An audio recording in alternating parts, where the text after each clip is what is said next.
ඔන්න මම අදත් ආව ඔයාලව බලන්න. අද මම හිතුවා බඩඉරිඟු තම්බන්න. බඩඉරිඟු කන්න අපි හැමෝම කැමතියිනේ. අපි එළියට ගිය වෙලාවටත් පාරේ තියෙන තම්බපු බඩඉරිඟු කරල් ගන්නවනේ. ඉතින් මේ විදිහට ගෙදරදීම තම්බලා බටර් මයොනයිස් ටිකක් ඇඩ් කරලා දෙනවා නම් පොඩි දරුවෝ උනත් හරිම කැමතියි. මේ වගේ අමු බඩඉරිඟු කරල් සුපර් මාකට් වල ගන්න තියෙනවා. අපි මුලින්ම උඩ තියෙන පාත්‍ර මේ කෙන්දී ඔක්කොම අයින් කරලා බඩඉරිඟු ටික සුද්ධ කරගමු. මේවා නම් ගොඩක් ලපටි බඩඉරිඟු කරල් ටිකක් මෝරපු වුණක් තියෙනවා. කැමති විදිහට තෝරලා ගන්න පුළුවන්. මේ කෙන්දී ඔක්කොම අයින් කරගන්න. මම ටිකක් සෝදලම ගත්තා. මම මේ විදිහට බඩඉරිඟු කරල දෙකට කපා ගන්නවා. කරල පිටින්ම තම්බනම නම් ඉඳ තියෙන ලොකු වාචනයක් ගන්න ඕනේ. ඒ වගේම ටිකක් වෙලාව යනවා. මම කරල් දෙකක් මේ විදිහට කපාගෙන බඩඉරිඟු ටික වැහෙන ගානට වතුර දා ගන්නවා. දැන් අපි තැම්බෙන්න තියමු. ලුණු කැට ටිකක් දාලා වහලා තැම්බෙන්න. මම මේ බඩඉරිඟු කරලේ ඇට ටික වෙනම ගලවලා වෙන් කර ගන්නවා. මේ විදිහට පිහිතලයකින් උඩ ඉඳලා පහළට පේලියට පහසුවෙන්ම ඉරිඟු ඇට ටික ගලව ගන්න පුළුවන්. මේවා හරිම ලපටි. ඒ වගේම හොඳ කිරි රසකුත් තියෙනවා. මේ විදිහට ඇට ටික වෙන් කරගෙන තම්බනවා නම් ඉක්මනින්ම තම්බ ගන්න පුළුවන්.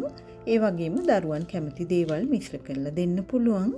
ඔක්කොම ඉරිඟු ඇට ටික මම ගලව ගත්තා. දැන් මේකට ඉරිඟු ඇටවල ප්‍රමාණයට වතුර එකතු කරනවා. මේ වගේ දැන් ලුණු කැට ටිකකුත් දාලා අපි මේක තැම්බෙන්න තියමු. මද ගින්නේ තැම්බෙන්නේ අපි වහලා තියමු. දැන් මේකත් තැම්බෙනවා.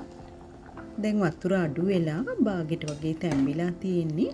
විනාඩි 20ක් 25ක් වගේ යනකොට හොඳට තැම්බෙනවා.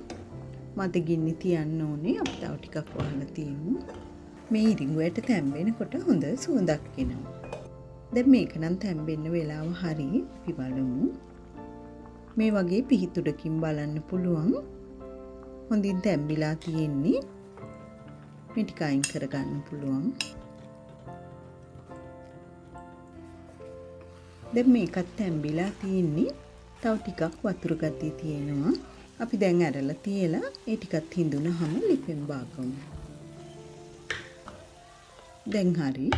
දැන් ඉරිඟු කරල් උඩට උණුවෙන්ම මේ විදිහට හොඳට බටර් ටිකක් ගා ගන්න. වටේටම ගා ගන්න. උණුවෙන්ම ගෑවහම ඉක්මනින් බටර් ටික මෙල්ට් වෙලා හොඳට ඉරිඟු කරලි තැවරෙනවා. එතකොට ගොඩක් රසයි.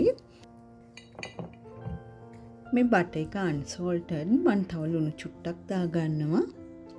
ගම්මිරිස් කුඩු ටිකකුත් උඩින් දා ගන්නවා.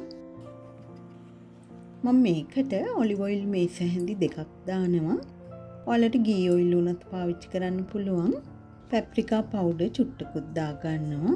ගම්මිරිස් කැමති නම් ගම්මිරිස් දා ගන්න. දැන් මම මයොනයිස් එකතු කරන්නේ. මයොනයිස් ටිකක් දාලා මේක මිශ්‍ර කරගමු. අපි තම්බනකොට ලුණු දාලා තියෙන්නේ. මයොනයිස් වලත් ලුණු තියෙන නිසා රස බලලා මදි නම් ලුණු දා ගන්න.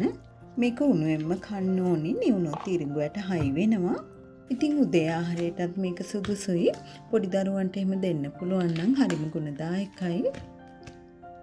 එහෙනම් තවත් හොඳ රෙසිපි එකකින් ඔයාලව ඉක්මනින්ම හමු වෙන්න බලාපොරොත්තු වෙනවා. හැමෝටම සුබ දවසක්.